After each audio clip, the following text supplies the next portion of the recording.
তো নমস্কার বন্ধুরা, সবাই কেমন আছো? আশা করি সবাই ভালো আছো। তো দেখো, আজকে আমার একটা হেয়ার স্ট্রেটনিংয়ের কাজ ছিল।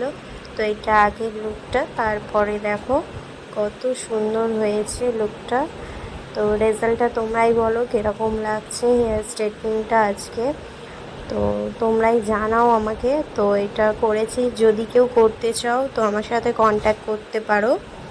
তো কার কার এই হেয়ারটা ভালো লেগেছে সবাই একটু কমেন্টে জানাও। তো তারপরে ও নিজেই লাগলো ভিডিও আমার কাছে দিয়েছে, দেখো। স্ট্রেটনিং করে। আমার ভীষণ ভালো লেগেছে। আমার অনেক দিনের স্বপ্ন আজকে সার্থক হয়েছে। আর এই দেখো কি সুন্দর করে দিয়েছে এই দিদিভাই আমার চুলটা। তাই তোমাদের সবাইকে বলছি, কারোর যদি স্ট্রেটনিং করার ইচ্ছা থাকে এই দিদিভাইয়ের কাছে আসবে। ইনি খুব সুন্দর করে দেবে। আর তোমরা তো দেখতেই পাচ্ছ রেজাল্ট কেমন হয়েছে। Thank you.